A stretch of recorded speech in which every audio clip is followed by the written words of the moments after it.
Hello, this is doctor Danish. Welcome to NFA classes. आज का ये जो हमारा वीडियो लेक्चर है वो सॉल्ट पर है।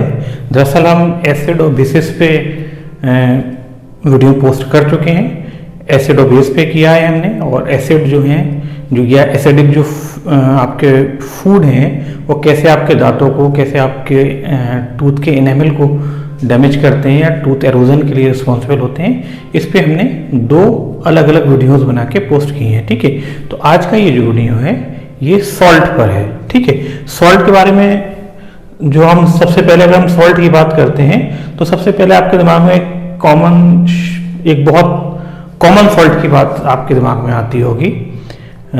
सबसे पहले जो सॉल्ट के बारे में अगर कोई बोलता है कि सॉल्ट लाओ, तो आपके दिमाग में वही जैसे हम नमक बोलते हैं वो आता होगा, जिसे हम कॉमन सॉल्ट कहते हैं। ठीक है, कॉमन सॉल्ट में इसका केमिकल फॉर्मूला क्या होता है? NaCl। तो सोडियम क्लोराइड इसका केमिकल नेम होता है और NaCl इसका केमिकल फॉर्मूला होता है। ठीक है, इसमें क्या होता है? इसमें दरअसल सोडियम कैटाइन जो होते हैं और क्लोराइड एनाइन जो होते हैं साथ में कंजुगेट होते हैं, साथ में कंबाइन करते हैं, जिससे NaCl का फॉर्मेशन होता है। तो सबसे पहले हम आपको एक बेसिक डेफिनेशन आपको बताते हैं कि सॉल्ट की बेसिक डेफिनेशन क्या है। ठीक है, तो salt is a composed of related number of cation and A9 so electrical neutral. ठीक है, तो जो सॉल्ट होता है वो रिलेटिव नंबर ऑफ कैटाइन और एनाइन के मिलने से बना होता है। रिलेटिव नंबर का मतलब यहाँ पे क्या है? जैसे सोडियम कैटाइन है और क्लोराइड एनाइन है, तो सोडियम की वैलेंसी क्योंकि एक होती है तो इसके साथ एक एनाइन ही कंबाइन करेगा। अगर हम MgCl2 की बात करें या कैल्शियम क्लोराइड की बात करें तो वहाँ पे कैल्शियम क्लोराइड का जो केमिकल फॉर्मूला होता है वो CaCl2 होता है, और मैग्नीशियम क्लोराइड का MgCl2 होता है। वहाँ पे Cl2 यानी कि क्लोराइड के दो एटम हैं और मैग्नीशियम का एक है या कैल्शियम का एक है। तो वो क्यों है? क्योंकि कैल्शियम और मैग्नीशियम की जो वैलेंसी है वो दो होती है, तो रिलेटिव इनकी जो कंपोजिशन होगी वो डिपेंड करेगी वैलेंसी पे। ठीक है, तो cation is a composition of related number of cation and A9, यानी कि किसी भी सॉल्ट में कैटाइन और एनाइन के बीच में एक रिलेशन होती है, और जिसकी वजह से, उस रिलेशन की वजह से जो कंपाउंड बनता है वो इलेक्ट्रिकल न्यूट्रल होता है। ठीक है, तो जो सॉल्ट होता है वो इलेक्ट्रिकल न्यूट्रल होगा। ठीक है, इसे हम दूसरी तरह से कैसे सॉल्ट को बता सकते हैं? Salt is a product of neutralisation reaction between acid and basis. ठीक है, एसिड और बेस के बीच में जो न्यूट्रलाइजेशन रिएक्शन होती है, हम डिफरेंट एसिड्स और डिफरेंट बेसिस ले लें और उनको बीच में अगर उनकी रिएक्शन कराएं तो सॉल्ट का फॉर्मेशन होता है। तो इसकी एक बेसिक हमने आपको पिछली बार एसिड और बेसिस में जब वीडियो पोस्ट की थी तो उसमें भी एसिड प्लस बेस मिलके जो है वो सॉल्ट बनाते हैं, प्लस जो बाई प्रोडक्ट बनता है वो वाटर बनता है। तो water as a by product बनता है, सॉल्ट बनता है। सॉल्ट जो होता है वो न्यूट्रल होता है। देखिए यहाँ पे अब ये जस्ट इसके आगे हम आपको कुछ एग्जांपल देंगे, उसमें आप ये देखेंगे कि कहीं कहीं सॉल्ट का जो सॉल्यूशन होता है, जो एक्वस सॉल्यूशन होता है, वो एसिडिक भी होता है, कहीं पे वो बेसिक होता है, कहीं पे वो न्यूट्रल होता है। ठीक है, तो हम कॉमन सॉल्ट को अगर पानी में घोलें तो उनका इस कॉमन सॉल्ट का जो सॉल्यूशन होगा, ठीक है, जिसे ब्राइन बोलते हैं, ठीक है, तो वो जो होगा वो न्यूट्रल होगा। तो उसका pH क्या होगा? pH इक्वल टू 7 ही pH होना चाहिए उसका। ठीक है, और ये कब होगा? जब हम NaCl को वाटर में डिसॉल्व करेंगे। ठीक है, तो मैं आपको बता रहा था कि ये जो सॉल्ट होते हैं ये सॉलिड फॉर्म में, एनहाइड्रस फॉर्म में, क्रिस्टलाइज फॉर्म में अगर देखे जाए तो ये न्यूट्रल होते हैं, पर अगर इनको हम वाटर के साथ डिसॉल्व करते हैं तो डिपेंड करता है कि ये न्यूट्रल, इसका जो इस सॉल्ट का जो सॉल्यूशन बनेगा पानी में वो न्यूट्रल होगा, एसिडिक होगा या बेसिक होगा। उसके लिए कुछ जो है कुछ फैक्टर्स हैं, कुछ शर्तें हैं जो हम आपको बताते हैं आगे, ठीक है। जैसे पहली तो कंडीशन ये है कि स्ट्रॉन्ग एसिड और स्ट्रॉन्ग बेस जब आपस में कंबाइन करते हैं, जैसे स्ट्रॉन्ग एसिड मैंने यहीं पे ले लिया है HCl और स्ट्रॉन्ग बेस कौन सा है NaOH। स्ट्रॉन्ग एसिड इसलिए बोलेंगे, इसका pH जो होता है अराउंड 1 होता है, ठीक है, और NaOH का जो pH होता है वो मैक्सिमम तक जाता है 14 तक जाता है, ठीक है, वही इसकी मैक्सिमम रेंज होती है pH की। तो ये जब कंबाइन करता है तो NaCl बनता है, जिसे हम कॉमन सॉल्ट कहते हैं, और common salt plus water as a by product बनता है।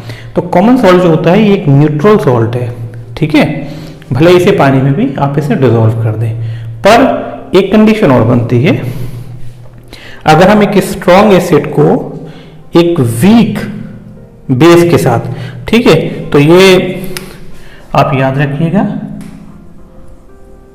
ये वीक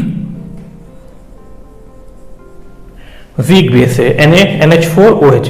अमोनियम हाइड्रोक्साइड जो है वो वीक बेस है, इसको जो हमने HCl के साथ कंबाइन किया, HCl के साथ रिएक्शन इसकी होने दी, तो क्या बनेगा NH4Cl, यानी कि अमोनियम क्लोराइड बनेगा। अमोनियम क्लोराइड भी एक सॉल्ट है पर, और इसके साथ वाटर बनेगा।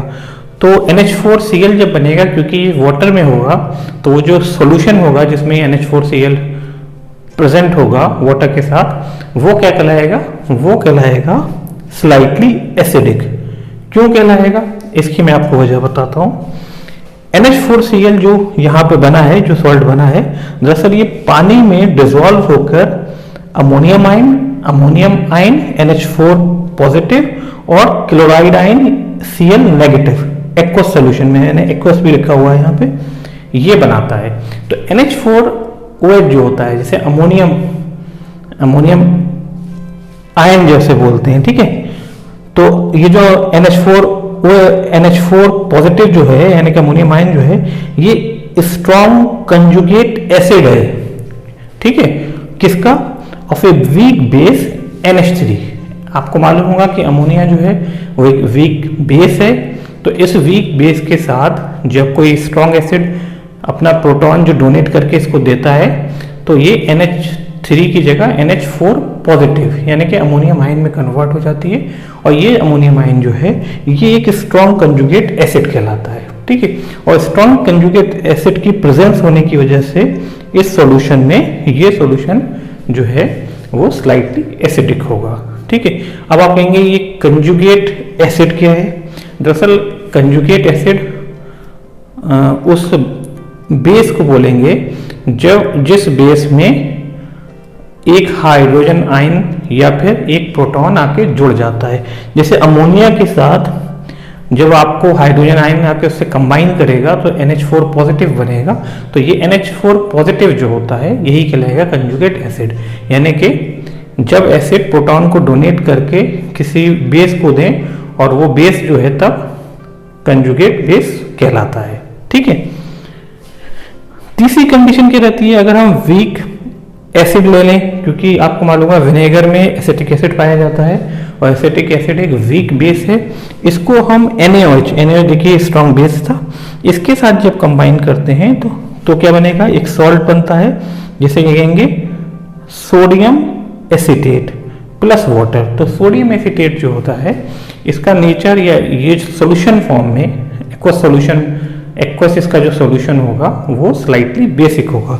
क्यों होगा, ये इसलिए होगा क्योंकि आपका सोडियम एसीटेट पानी के साथ, पानी तो बन ही रहा है साथ में, तो उसके साथ डिसॉल्व होकर acetate ion plus sodium ion देते हैं, और एसीटेट आयन जो है CH3COO HCOO नेगेटिव जो है ये एक स्ट्रॉन्ग कंजुगेट बेस है, ठीक है, यानी कि CH3CO नेगेटिव जो है वो एक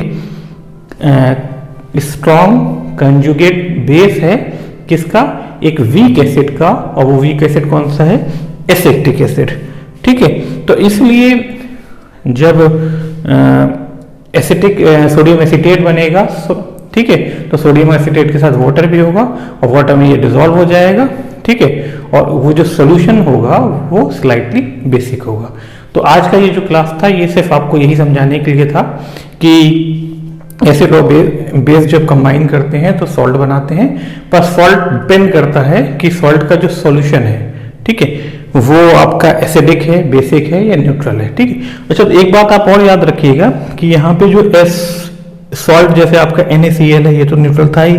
NH4Cl अगर क्रिस्टलाइन फॉर्म में होगा, अगर एनहाइड्रस फॉर्म में होगा, अगर सॉलिड फॉर्म में होगा, ठीक है, और सोडियम एसीटेट अगर एनहाइड्रस फॉर्म में होगा, ठीक है, एनहाइड्रस फॉर्म में अगर होगा तो ये न्यूट्रल ही होगा, पर जब ये वाटर के साथ मिलता है तभी ये स्लाइटली एसिडिक या फिर ये स्लाइटली बेसिक होता है।